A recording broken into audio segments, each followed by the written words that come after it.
सपनों को देना है नई उड़ान, हर मुश्किल होगी अब आसान, पटना से निकलेगी एक नई पहचान। Good morning future doctors. आज हम लोग फिजिक्स के नेक्स्ट चैप्टर की ओर मूव कर रहे हैं और उस चैप्टर का नाम है motion in a straight line. पिछले सीरीज में हम लोगों ने फर्स्ट चैप्टर को कवर किया, that is unit and measurement, जहां हमने डायमेंशन, सिग्निफिकेंट फिगर, एरर के बारे में डिस्कस किया।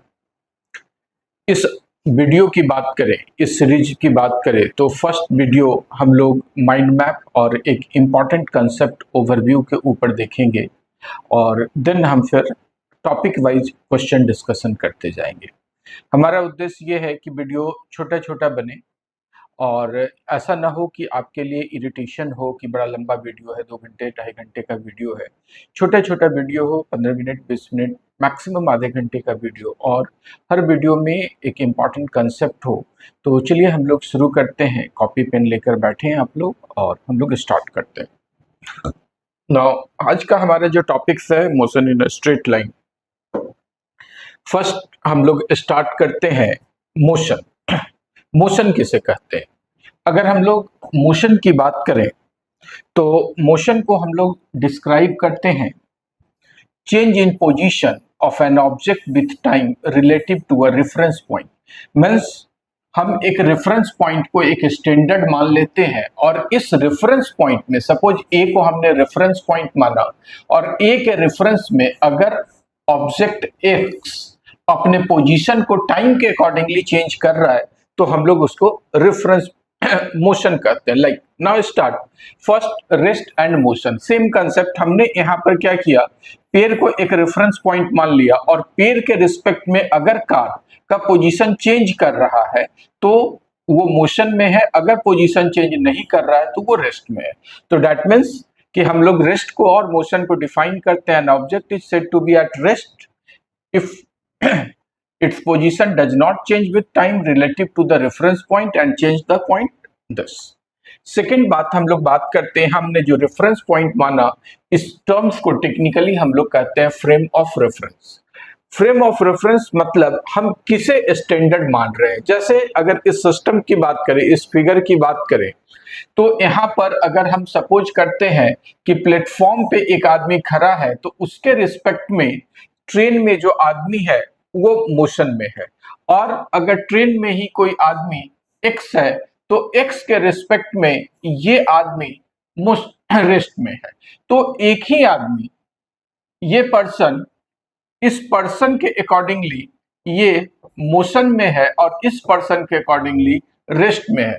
तो फ्रेम ऑफ रेफरेंस वह पॉइंट है जहां पर हम लोग अपने फ्रेम को फिक्स करते हैं, किसी एक चीज को रेफरेंस मानते हैं और उसके अकॉर्डिंगली पूरी क्वेश्चंस को एक्सप्लेन करने की कोशिश करते हैं। हम बात करें तो motion is always relative. Motion जो है हमारा एक रिलेटिव टर्म्स है। Now point object. Point object का कंसेप्ट ये कहता है कि जब कोई ऑब्जेक्ट का साइज और shape do not affect the study of motion, it is called point object और पार्टिकल।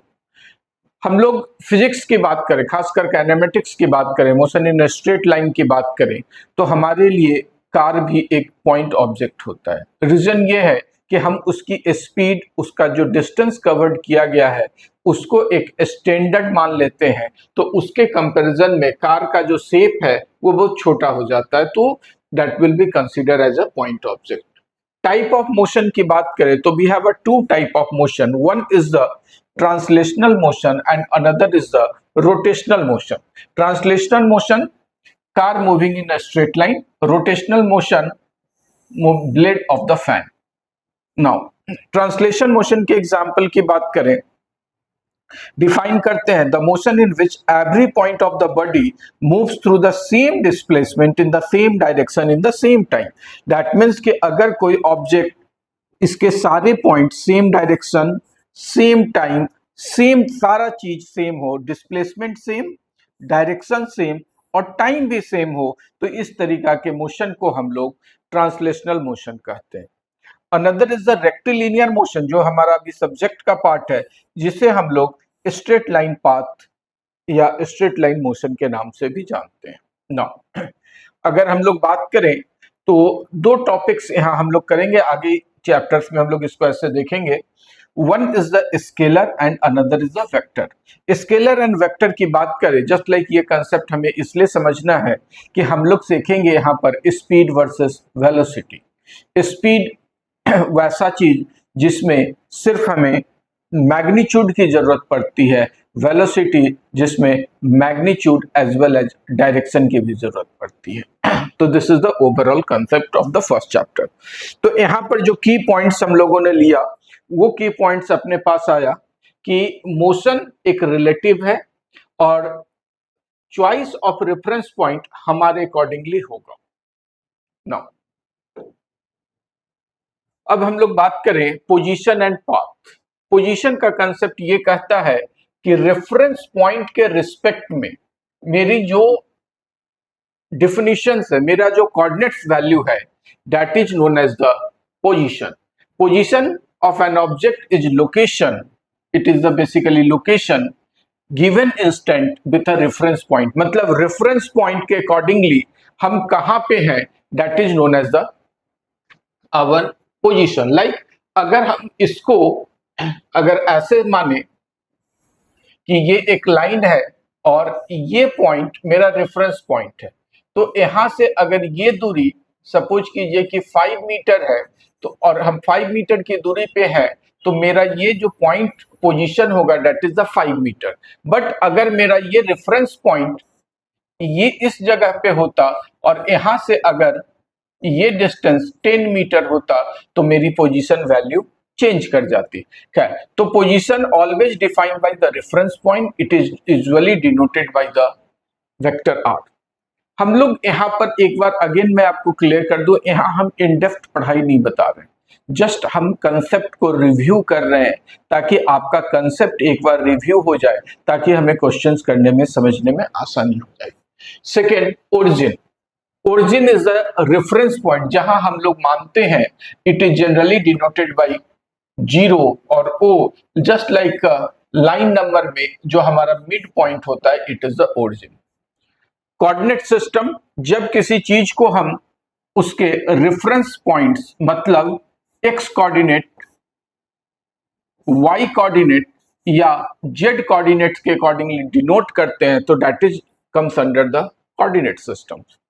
सेम पोजीशन वेक्टर, अगर किसी वेक्टर का पोजीशन x, y है, x, y means x axis पे का डिस्टेंस x, y पे value, then it position vector r is denoted by this and it can be represented by x I cap plus y j cap. Distance is the actual length of the path. It is a scalar quantity, it is always positive. Distance depend upon the path. It is the total length of the path. Inverse अगर हम बात करें displacement, ये shortest path है और ये path पे depend नहीं करता है। आप A to B ऐसे जा रहे हैं, इट मे बी कोई ऐसे जा रहा है, कोई ऐसे जा रहा है, तो इन तीनों केसेस में 1, 2 और 3, इन तीनों केसेस में displacement will be the same. It is a vector quantity and it is generally denoted by this terms. Distance versus displacement की बात करें तो डिस्टेंस एक्चुअल पाथ है, डिस्प्लेसमेंट शॉर्टेस्ट पाथ है। ये स्केलर क्वांटिटी है, ये वेक्टर क्वांटिटी है, ये पाथ डिपेंडेंट है, यानी जैसा रास्ता आप चूज करेंगे उसके अकॉर्डिंगली होगा। ये पाथ इंडिपेंडेंट है। डिस्टेंस पॉजिटिव और 0 हो सकता है, displacement positive, negative and 0।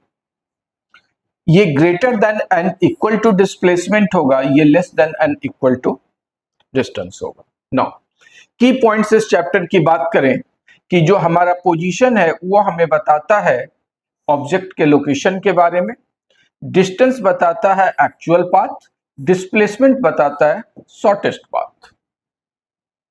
Now अगले स्लाइड की बात करें तो ये हमें डिस्क्राइब कर रहा है speed.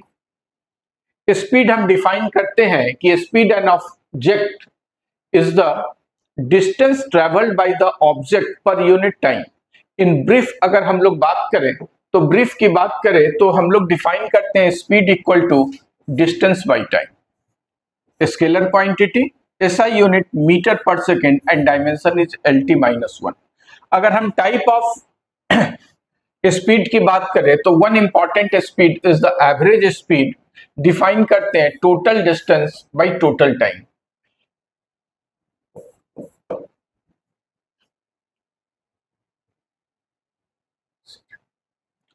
Next is the instantaneous speed. Generally इसको हम स्पीडोमीटर से मेजर करते हैं और एक पर्टिकुलर टाइम पर्टिकुलर सेकेंड पे जो स्पीड डिनोट करते हैं उसको इंस्टेंटेनियस। मैथमेटिकली बात करें तो v equal to limit delta t tends to 0 del S by del T given by ds by dt। यानी कि इस डिस्टेंस को अगर हम टाइम के रिस्पेक्ट में जो डिफाइन करके वैल्यू निकालते हैं that is the instantaneous speed.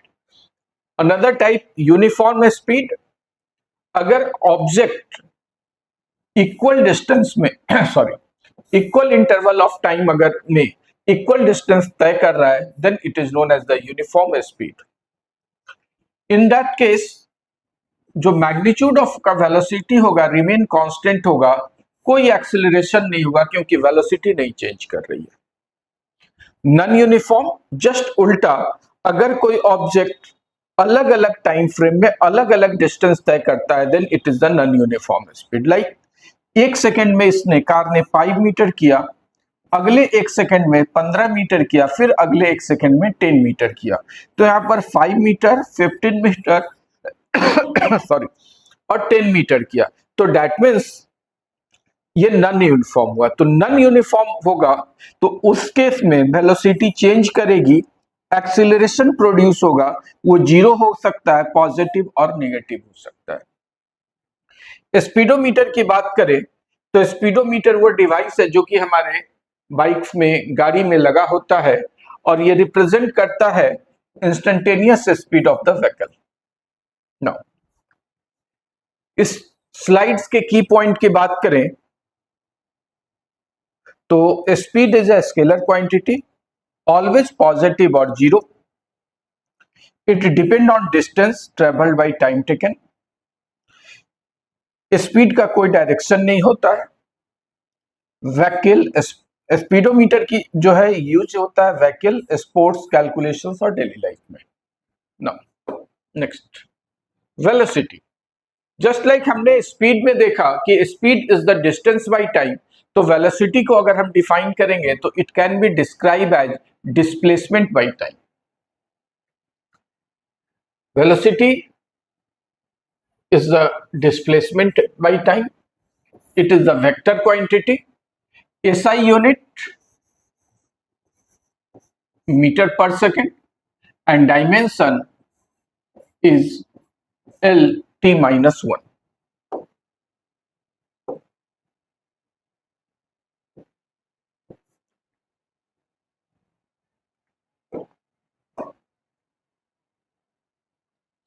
Now average velocity की बात करें तो it can be describe as total displacement by total time.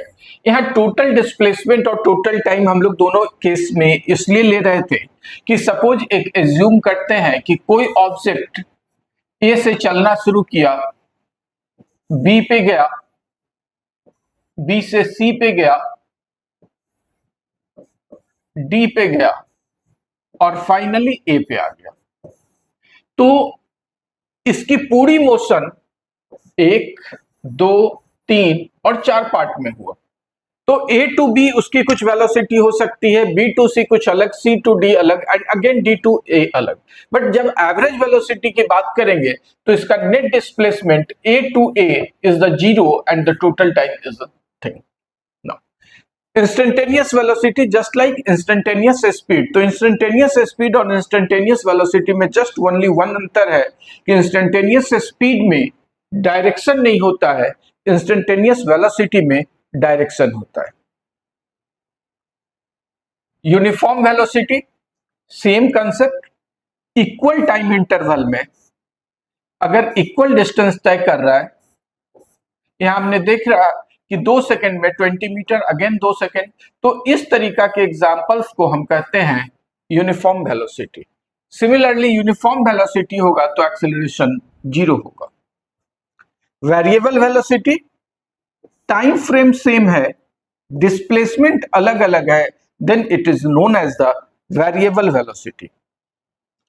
यहां जो एक इंपॉर्टेंट कंसेप्ट है, difference between velocity and speed.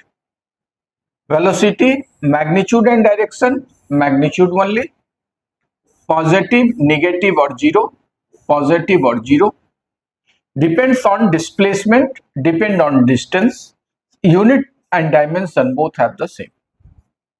Sign convention की बात करें, that is the two concept. आप किसी भी स्टैंडर्ड्स को एक फ्रेम ऑफ रेफरेंस पे कंसीडर करके कैलकुलेट कर सकते हैं, ठीक है। बट अगर हम चाहें तो हमारा जो लाइन नंबर है, नंबर लाइन है, उस कंसेप्ट को भी यूज करके हम लोग साइन कन्वेंशन लिख सकते हैं। लाइक साइन कन्वेंशन की बात करें तो हम लोग क्या करते हैं कि साइन कन्वेंशन में कि ये जीरो को हमने स्टैंडर्ड मान लिया, यानी कि अगर हम लेफ्ट टू राइट जा रहे हैं, लेफ्ट टू राइट जा रहे हैं, तो मेरा डायरेक्शन क्या हो जाएगा, पॉजिटिव हो जाएगा, और राइट टू लेफ्ट आएंगे, राइट टू लेफ्ट आएंगे तो वो डायरेक्शन निगेटिव हो जाएगा। राइट, मींस कहने का मतलब यह हुआ कि अगर हम ए टू बी जा रहे हैं तो इसका डायरेक्शन क्या हो जाएगा, पॉजिटिव हो जाएगा। लेकिन अगर इसी क्वेश्चंस में हम बी टू ए आ रहे हैं तो इसका डायरेक्शन निगेटिव हो जाएगा। तो अगर हम साइन कन्वेंशन की बात करें, नंबर सिस्टम की बात करें, तो ये हमारा सिस्टम है। राइट, तो अगर हम लेफ्ट टू राइट जा रहे हैं तो ये क्या हो जाएगा, पॉजिटिव। राइट, और अगर हम अप टू डाउन आ रहे हैं, ऊपर से नीचे की ओर आ रहे हैं, तो ये निगेटिव हो जाएगा, और नीचे से ऊपर जा रहे हैं तो ये क्या हो जाएगा, पॉजिटिव हो जाएगा। तो आप किस कन्वेंशन को लेना चाह रहे हैं, इट डिपेंड ऑन यू। चलिए एक बार रिव्यू कर ले। Positive direction usually right, motion in positive direction velocity is positive, motion in negative direction velocity is negative, object rest velocity 0। now important formula की बात करें तो एक फॉर्मूला अपने पास आया, velocity equal to displacement by time. दूसरा formula average velocity v average equal to total displacement by total time. Third instantaneous velocity v equal to ds by dt। fourth relation with acceleration a equal to dv by dt। Key points slides की बात करें तो velocity is a vector quantity, it depends upon displacement and direction both. Speed has no direction, velocity has direction. Change in velocity means production of acceleration. Now acceleration, acceleration क्या होता है, तो acceleration को हम लोग डिफाइन करते हैं rate of change of velocity. Rate of change of velocity यानी कि delta v by T. Rate of change of velocity कैसे डिफाइन कर रहे हैं, इनिशियल u वेलोसिटी से चल रहा है, फाइनल v पर पहुंचा तो a equal to v minus u by T. This is the concept of acceleration। Average acceleration की बात करेंगे तो हम कह रहे हैं total change in velocity divided by total time, just like acceleration. v minus u by T, जहां v final velocity, u initial velocity, t is the time.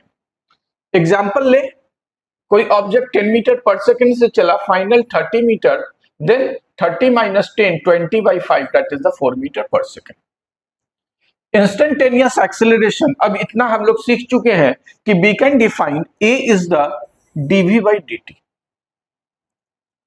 Uniform acceleration, अगर कॉन्स्टेंटली वेलोसिटी कांस्टेंट टाइम के साथ change कर रहा है तो then it is consider as uniform acceleration, ठीक है।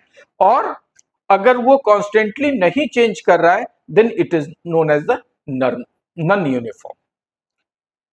कह रहा है position acceleration, when acceleration is in the same direction as velocity it is known as the positive acceleration and it is always a greater than 0. Negative acceleration just reverse, a less than 0. Graph से समझने की कोशिश करें, इसकी graph increasing order में है, इसकी graph decreasing order में है। नॉन यूनिफॉर्म की ग्राफ की बात करें it is always a curve.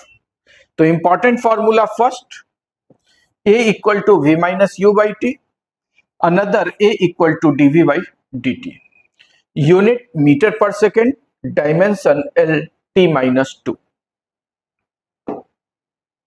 now ये एक बेसिक इंट्रोडक्शन था जो हम लोगों ने सीखा, जो की पॉइंट्स था हम जस्ट एक बार फिर से रिव्यू कर दें। हम लोगों ने सीखा मोशन, रेस्ट एंड मोशन, हम लोगों ने सीखा डिस्टेंस एंड डिस्प्लेसमेंट, हम लोगों ने सीखा स्पीड एंड वेलोसिटी, हम लोगों ने सीखा एक्सीलरेशन इन ब्रीफ। नाउ अब हम लोग जो मोस्ट इंपॉर्टेंट पार्ट है जहां पर हमारा एग्जाम पॉइंट कवर करता है उसकी बात करते हैं। First concept is the position time graph, graphical representation. Position time graph, her graph में दो कंसेप्ट होता है, एक कंसेप्ट को हम कहते हैं स्लोप और दूसरे को कहते हैं एरिया। स्लोप जो रिप्रेजेंट किया जाता है it is generally y axis by x axis. Another way अगर हम कहें तो it is represented by tan theta. Now तो हम लोग अभी बात करें, अब स्क्रीन पे देख रहे हैं कि एक पहला क्या है, हम पोजीशन टाइम ग्राफ। तो पोजीशन टाइम ग्राफ का जैसे मैंने यहां लिख रखा है कि पोजीशन टाइम ग्राफ का स्लोप जो है वो वेलोसिटी को रिप्रेजेंट करता है and it is generally represented by dx by dt, यानी x axis versus time.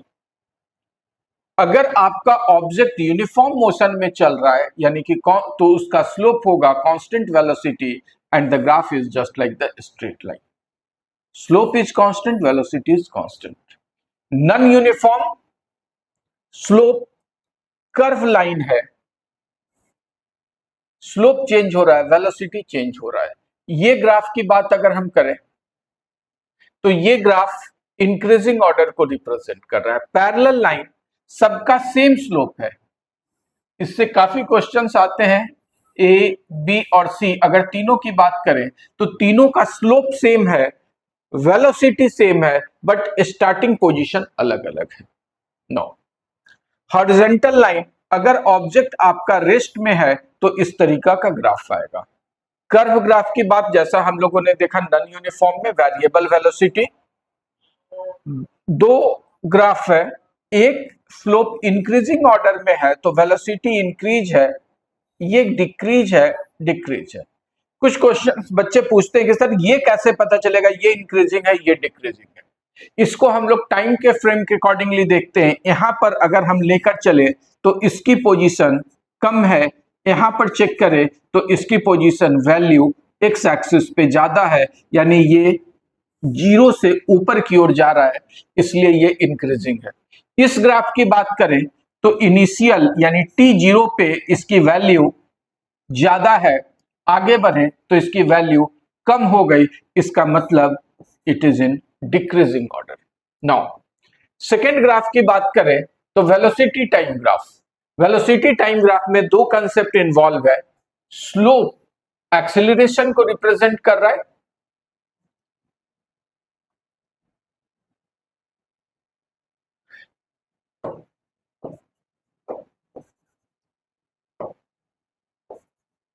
Slope acceleration को रिप्रेजेंट कर रहा है एरिया डिस्प्लेसमेंट को रिप्रेजेंट करेगा। कैसे एक्सेलरेशन को रिप्रेजेंट किया, तो ए बराबर DV by D T, slope में हमने आपको कहा था वाई एक्सिस, तो वाई एक्सिस पे भी है, एक्स एक्सिस पे टी है, तो डीवी बाई डी टी लेंगे तो DV velocity by time, it is the acceleration slope represent. Displacement की बात करें कैसे आया, तो एरिया की जब बात करेंगे तो आप वेलोसिटी इंटू टाइम मल्टीप्लाई कीजिएगा, तो velocity can be describe as d by t into t, t t cancel, sorry, so displacement come. खैर चलिए, अगर आपका ग्राफ कांस्टेंट वेलोसिटी चल रहा है तो ये इस तरीका का ग्राफ होगा। मींस इस तरीका का अगर कहीं ग्राफ है तो वेलोसिटी कांस्टेंट है, एक्सेलरेशन जीरो होगी, और एरिया, ये जो डॉटेड लाइन मैं खींच रहा हूं, इस फिगर का एरिया निकाल दीजिए। अगर इस तरीका का ग्राफ है तो ये पॉजिटिव एक्सेलरेशन को डिनोट कर रहा है, ये यूनिफॉर्म एक्सेलरेशन है, एक्सेलरेशन पॉजिटिव है, और ये जो ट्रायंगल फॉर्म हुआ, ये वाला ट्रायंगल, ठीक है, इसका एरिया निकाल दीजिए, half into base into height. इसकी बात करेंगे तो ये इसका स्लोप निगेटिव की ओर जा रहा है तो एक्सेलरेशन निगेटिव होगा, और एरिया, ये जो ट्रायंगल फॉर्म हो रहा है, इसका area half into base into height. यहां से की पॉइंट की अगर हम लोग बात करें तो positive slope acceleration positive, negative slope acceleration negative, greater slope greater acceleration, total area total displacement, that is very important. तीसरा ग्राफ है अपना acceleration time graph. Acceleration time graph में अगर ये ऐसे लाइन आ रहा है तो इसका मतलब यूनिफॉर्म एक्सेलरेशन है, एक्सेलरेशन कांस्टेंट है, और इसका जो एरिया होगा वो वेलोसिटी को रिप्रेजेंट करेगा। नाउ कांस्टेंट डिक्लेरेशन, ये ग्राफ ऐसे जा रहा है, ठीक है, यानी निगेटिव एक्सिस पे है तो इसका मतलब निगेटिव। वेरिएबल एक्सेलरेशन, ग्राफ ऊपर की ओर जा रहा है, this will be the concept. Area above time axis increase in velocity, area below time axis decrease in velocity, larger area greater change. This will be the basic concept of our chapter.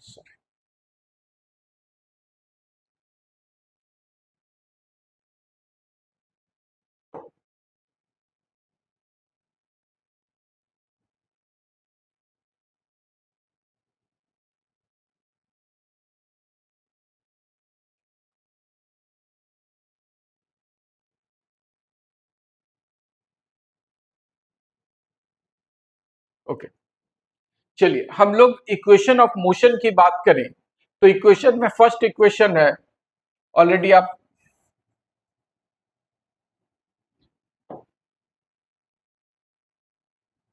v equal to u plus A T, second equation s equal to U T plus half A T square, ये तब useful है जब हमको displacement time और acceleration का relation है। Third equation V square equal to you square plus two S, आप already परिचित हैं इससे। अब है कि कौन सा कंडीशन कहां लगाएंगे, ये सारे इक्वेशन तब लगेगा जब मोशन इन स्ट्रेट लाइन हो या 1D मोशन में हो। एक्सेलरेशन मस्ट बी कांस्टेंट, इन सारे केसेस में एक्सेलरेशन यूनिफॉर्म और constant. Not applicable for circular और curvilinear motion along the same line, यानी कि कोई ऑब्जेक्ट अगर कर्व में घूम रहा है, सर्कल पे घूम रहा है, तो यह फॉर्मूला नहीं लगेगा।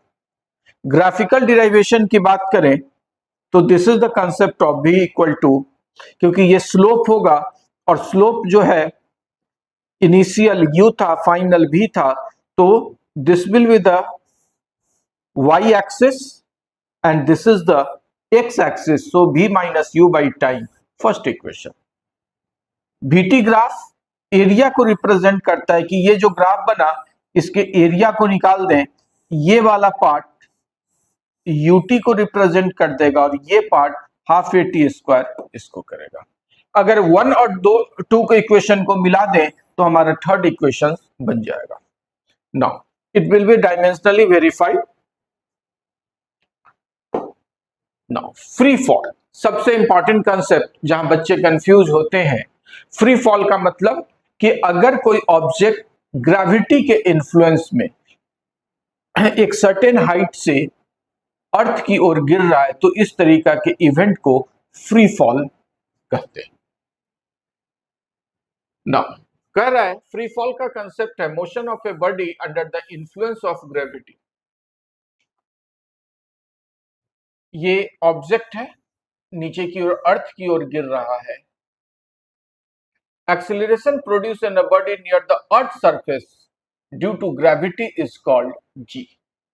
अप्रॉक्स हम लोग जो वैल्यू लेते हैं अर्थ सरफेस पे, इस पोजीशन पे, इट विल बी द 9.8 और समटाइम्स 10। डायरेक्शन की बात करें तो vertically downwards toward the centre of earth. अगर हम एयर रेजिस्टेंस को नेग्लेक्ट कर दें तो जी की जो वैल्यू होगी, चाहे वो एक पेन हो एक पत्थर हो, सब पे जी की वैल्यू चेंज करेगी। इसकी 9.8 जो हमने 10 लिया उसके पीछे रीजन है कि एल्टीट्यूड एंड लैटिट्यूड के अकॉर्डिंगली इसकी वैल्यू चेंज करते जाएगी। कह रहा है कि फ्री फॉल कब होगा, जब सिर्फ ग्रेविटेशनल फोर्स लग रहा है, यानी सिर्फ जी का काम लग रहा है, then it is known as the free fall. In that case air resistance negligible करना होगा, जितना एक्सटर्नल फोर्स है उन सबको हटाना होगा। Most important, it is the independent of the mass of body. अब बात करते हैं अपवर्ड मोशन। जब हम किसी ऑब्जेक्ट को ऊपर की ओर फेंक रहे हैं तो हम नीचे से एक इनिशियल वेलोसिटी से इसको ऊपर की ओर फेंकेंगे और एक मैक्सिमम हाइट आएगा जहां पर इसकी वेलोसिटी 0 होगी। हमने इसको ऊपर की ओर पॉजिटिव लिया तो नीचे निगेटिव लेगा। Thrown vertically upwards with initial velocity u, acceleration -g opposite to the direction of motion. यहां डायरेक्शन ऑफ मोशन इसको हमने पॉजिटिव ले लिया तो ऊपर जब फेंकेंगे तो ये g निगेटिव हो गया। तो equation of motion for upward v equal to u minus gt, और हाईएस्ट पॉइंट पे जाकर वेलोसिटी मेरा 0 हो जाएगा। That is the most important concept. अगर हम डाउनवर्ड की बात कर रहे हैं तो डाउनवर्ड के केस में इनिशियली ऑब्जेक्ट का वेलोसिटी 0 होगा और वो जैसे जैसे नीचे की ओर आएगा उसकी वेलोसिटी इंक्रीज हो जाएगी, और जब वो अर्थ सरफेस पे आएगा तो वो उसी वेलोसिटी को गेन करेगा जिस वेलोसिटी से आपने उसको फेंका था। इस केस में हम लोग जी को पॉजिटिव लेते हैं, वेलोसिटी इंक्रीज है, इक्वेशन ये फॉर्म करेगा v equal to u plus g t, s equal to U T plus half A T square और g t square, v square equal to you square plus 2g's। Sign convention upward, चूंकि acceleration को आपने ले लिया था तो displacement positive, velocity positive, acceleration negative. Downward case displacement negative, velocity negative, acceleration positive. ये ध्यान रखेंगे कि g always positive, always act downward और sign convention change as per the. अगर हम मैक्सिमम हाइट की बात करते हैं तो मैक्सिमम हाइट पे वेलोसिटी 0 होगा, तो इन दैट केस जो टाइम ऑफ फ्लाइट निकालना होगा हम सिंपल u बाई जी से निकाल देंगे। मैक्सिमम हाइट निकालने का formula h equal to you square by 2g। Time of flight, तो टाइम ऑफ फ्लाइट में 2 पार्ट है, अपवर्ड एंड डाउनवर्ड। अपवर्ड का फॉर्मूला u बाई जी हमने यहां से निकाल दिया, डाउनवर्ड का u बाई जी। जितना टाइम अप जाने में लगेगा उतना ही टाइम डाउन आने में लगेगा, so total time 2u by जी।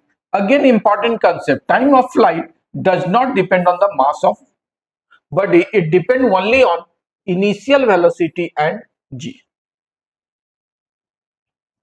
हम लोग अगर डिफरेंट पॉइंट की बात करें तो at launch velocity u, at height h, maximum height 0, this will be the concept.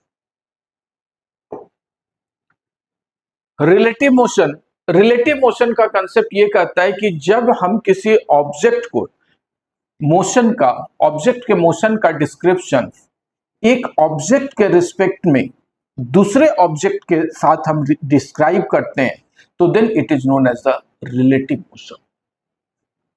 Like हम एग्जांपल्स देखने की कोशिश करें डिफरेंट कंडीशंस। ये कार ए है और कार बी उसको फॉलो अप कर रहा है, तो in that case velocity of A relative to B अगर हम रिस्पेक्ट टू बी करें तो इसको निकालने का तरीका है V A minus V B. अगर दोनों सेम डायरेक्शन में आ रहा है, सेम डायरेक्शन में आ रहा है कहने का मतलब यह है कि कार ए ऐसे मूव कर रहा है, कार बी ऐसे मूव कर रहा है। This is the concept. VA greater than VB if A is ahead, A अगर आगे है, अगर B आगे है तो this will be the equation. Opposite direction means car इधर जा रहा है, एक कार A और दूसरा कार B उसके अपोजिट में आ रहा है, तो in that case relative velocity is given by VA plus VB। They will meet after time t बराबर initial separation by VA plus VB, distance travelled है VA by T, VB by T। Catch up problem में क्या होता है कि एक car आगे चल रहा है, पीछे से बाइकर उसके पीछे है, क्वेश्चन कह रहा है कि कितने देर के बाद ये गाड़ी इसको पकड़ लेगा, जहां पर इनिशियल गैप ये दिया हुआ है। इस कंडीशन का सबसे इंपॉर्टेंट पार्ट ये है कि VA की वेलोसिटी VB से ज्यादा है, तो time of catch this will be the concept. अगर इन दोनों के बीच सेपरेशन है सेम तो फॉर्मूला हर जगह सेम लगेगा, बस आपको एक चीज सिर्फ ध्यान रखने की जरूरत है कि वह सेम डायरेक्शन में आ रहा है कि अपोजिट डायरेक्शन में। सेम एंड अपोजिट की बात करें तो हम लोग ऐसे देखें कि ये कार ऐसे जा रहा है और ये ऐसे जा रहा है, यानी दोनों का डायरेक्शन एक है, तो in that case subtraction will take place. अगर ये ऐसे जा रहा है और ये ऐसे आ रहा है तो in that case addition will take place. बस इसी की कंसेप्ट को आपको दिमाग में लेकर रखना है। नाउ अब हम लोग एक बार रिव्यू कर ले। Uniform motion, this will be the graph. Velocity ये डिस्प्लेसमेंट टाइम ग्राफ है, velocity 0। Declared motion uniform retardation graph in this manner. We will take the mod of the A, this will be the equation। अगर variable acceleration है तो in that case हम लोग differentiation and integration terms use करते हैं उसके variable और acceleration को निकालने के लिए। अब है न्यूमेरिकल कैसे सॉल्व करें, that is the most important. Distance and displacement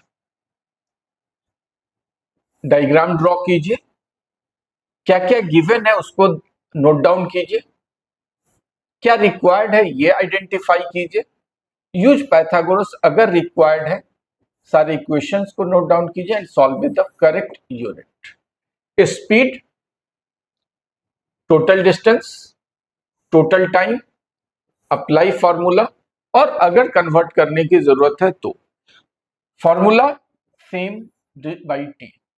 velocity की बात करें तो पहले डिस्प्लेसमेंट फाइंड कीजिए प्रॉपर डायरेक्शन के साथ, total time again same formula, acceleration, initial velocity, final velocity and time we can calculate it.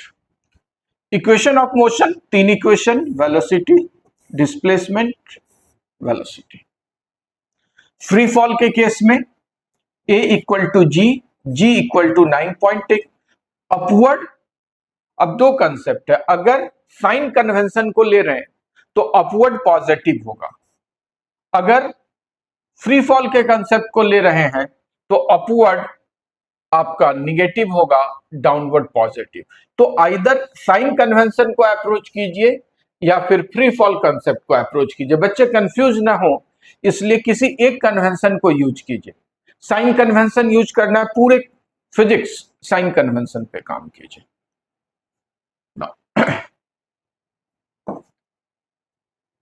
Important formula sheet, displacement, velocity, initial final velocity, acceleration, time, speed, distance by time, again be repeating, velocity, displacement by time, average velocity, total displacement by total time, average speed, total distance by total time. Kinematic equation, first equation v equal to u plus at, second equation s equal to ut plus half at square, third equation v square equal to u square plus 2as. Graph formula, this will be the slope relation, this is the area relation. NEET special concept जो ध्यान आपको रखना है, पहला important sign convention पे, दूसरा origin choose करना है, तीसरा पॉजिटिव और नेगेटिव डायरेक्शन की, कौन पॉजिटिव कौन नेगेटिव, किस कोऑर्डिनेट में, अगर 1D है तो कौन सा होगा, 2D है तो क्या होगा। Next unit and dimension concept, किसका क्या यूनिट होना है। सिग्निफिकेंट कैलकुलेशन में जो कॉमन मिस्टेक करते हैं बच्चे, forgetting sign of velocity and acceleration, choosing origin in the middle of motion, confusing distance with displacement, wrong unit conversion, calculation without checking units, rounding off। तो these are the terms जो आप अक्सर गलतियां करते हैं। तो this will be the brief about the mind map of this chapter। अगले video में हम लोग देखेंगे average velocity and average speed के क्वेश्चंस को, और अब हमारा जो वीडियो होगा वो क्वेश्चन सीरीज पे होगा। हमने यहां पर कंसेप्ट को डिस्कस कर लिया। Thank you. तो मिलते हैं नेक्स्ट क्लास में एवरेज वेलोसिटी और एवरेज स्पीड के साथ। माइंडसेट क्लासेस के साथ बनेगा नाम, mindset classes. Hello to be doctors, future doctors. आज मैं आप लोगों के सामने एक व्हाट्सएप ग्रुप के बारे में इंफॉर्मेशन लेकर आया हूं। इस ग्रुप का इम्पोर्टेंस इसलिए है कि सबका सपना एक सफल डॉक्टर बनने का है। तो पढ़ाई सिर्फ इम्पोर्टेंट नहीं है, सही मार्गदर्शन, रेगुलर प्रैक्टिस और एक पॉजिटिव एजुकेशनल एनवायरनमेंट भी उतना ही आवश्यक है। इसी टारगेट से हम लोगों ने एक नीट रैंकर्स व्हाट्सएप ग्रुप बनाया है। यह केवल एक व्हाट्सएप ग्रुप नहीं है, बल्कि उन विद्यार्थियों का ग्रुप है जो अपने मेडिकल कॉलेज में एडमिशन के सपने को साकार करने के लिए हर दिन मेहनत कर रहे हैं। इस ग्रुप में आपको क्या मिलेगा, जैसा कि आप देख रहे हैं, डेली नीट की MCQ, chapter wise previous year questions, आपके जो डाउट्स है, चाहे वो फिजिक्स के हों, केमिस्ट्री के हों, बायो के हैं, उनका doubt support, study material and notes, test series और मॉक टेस्ट से updated exam guidance and strategy. ये फ्री व्हाट्सएप ग्रुप है, ओपन फॉर ऑल। आप किसी भी कोचिंग में पढ़ रहे हैं और आपको लगता है कि नीट की तैयारी आपको एक प्रॉपर वे में करनी है, अगर आपका कुछ मिसिंग हो रहा है तो यह व्हाट्सएप ग्रुप आपके लिए। और अगर आप नीट में एक्सीलेंट प्रदर्शन करना चाह रहे हैं कि 700 प्लस नंबर आए, 650 प्लस नंबर आए, तो आज ही इस व्हाट्सएप ग्रुप से जुड़िए। जुड़ने के लिए लिंक वीडियो के डिस्क्रिप्शन में दिया गया है। इसके अलावा इस QR कोड को स्कैन करके भी आप इस WhatsApp ग्रुप में जुड़ सकते हैं। ये ध्यान रखिए कि सफलता सिर्फ संयोग से नहीं मिलती है, बल्कि सही दिशा में लगातार प्रयास करने से ही मिलेगी। आपका सिलेक्शन हो, यही हमारा लक्ष्य है। तो जुड़े नीट रैंकर्स WhatsApp ग्रुप से और अपनी तैयारी को एक नई ऊंचाई तक ले जाएं। धन्यवाद।